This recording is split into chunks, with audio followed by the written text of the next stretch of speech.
लोकसभा मतदारसंघाच्या निवडणुकीचे रणशिंग फुंकल्यानंतर करवीर विधानसभा मतदारसंघातून श्रीमंत शाहू छत्रपती यांना मताधिक्य मिळवून देणारच अशी जाहीर घोषणा स्वर्गीय आमदार पी.एन. पाटील यांनी केली होती।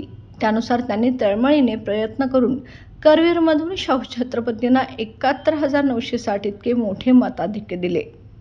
त्यामुळेच करवीरमधून मतमोजणीच्या पहिल्या फेरीपासून अखेरपर्यंत प्रत्येक फेरीत शाहू महाराजांना 2,000हून अधिक मताधिक्य मिळाले।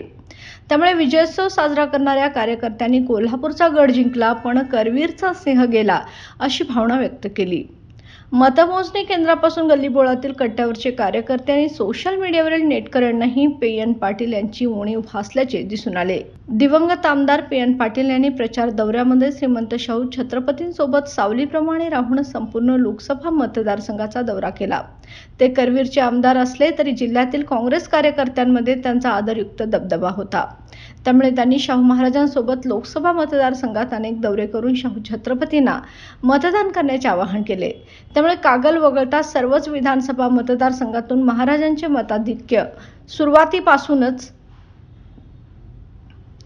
वाढल्याचे दिसले। अखेरच्या श्वासापर्यंत काँग्रेसशी एकनिष्ठ असलेले आमदार पी.एन. पाटील यांची करवीर विधानसभा मतदारसंघावर चांगली पकड होती।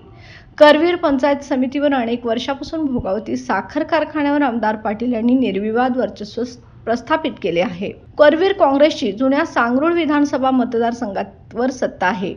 कार्यक्षेत्राबरोबरच पश्चिम पन्हाळ्यासह गगनबावड्यामध्ये त्यांनी कार्यकर्त्यांची फळी निर्माण केली होती। तसेच गगनबावडा तालुक्यात आमदार सतेज पाटील यांची ताकद असल्यामुळे करवीर विधानसभा मतदारसंघातील एकूण मताधिक्यातच त्याची भर पडली। कारखान्याच्या निवडणुकीत पाटील यांनी माजी आमदार संपतराव पवार पाटील यांच्याशी जुळवून घेत त्यांच्याशी घरोबा केला होता। साहजिकच आमदार पाटील यांची ताकद वाढली होती। उद्धव बाळासाहेब ठाकरे शिवसेनेची मोलाची साथ करवीर मतदारसंघातील उबाटा शिवसेनेच्या ताकदीचा विचार करता सुमारे 40,000हून अधिक मतांचा गठ्ठा आहे। त्यामुळे ही मते शाहू महाराजांनाच मिळाली असल्यामुळे करवीरमधील मताधिक्य अखेरच्या फेरीपर्यंत कायम राहिले। यावेळी माजी आमदार चंद्रदीप नरके यांनी करवीरमधून संजय मंडलिक यांना मताधिक्य मिळवून देण्यासाठी सर्वतोपरी प्रयत्न केले, पण त्यांच्या प्रयत्नांना यश न आल्याने कार्यकर्त्यांना आज रडू कोसळल्याचे दिसले। विधानसभा निवडणुकीची रंगीत तालीम म्हणून नरके यांनी या निवडणुकीकडे पाहिले होते। दरम्यान या मतदारसंघात जनसुराज्य शक्ती पक्षाकडून अपेक्षित पाठबळ मिळाले नसल्याचे मंडलिक गटातील कार्यकर्त्यांमध्ये चर्चा होती।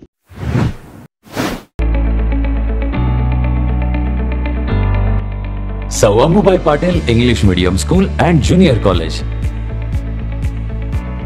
pre-NDA training center, CBSE pattern and military pattern, approved by Government of Maharashtra. Sir Ambubai Patil English Medium School believes that a better future lies where and students can learn themselves. Graded excellent by state and CBSE pattern for systematic scholastic and co-scholastic work. At Sir Ambubai Patil English Medium School, academic subjects and extracurricular activities complement each other to develop socially skilled and healthier students. Theories and concepts are well understood by performing scientific experiments on their own. At Sir Ambubai Patil English Medium School, we encourage students to think independently and develop their own skills.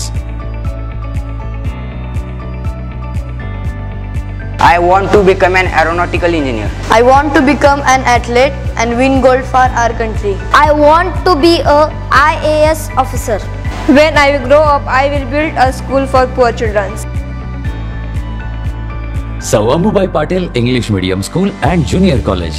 Address: Gokul Shirgaon, Taluka Karvir, District Kolhapur. 9326617509, 9371331176.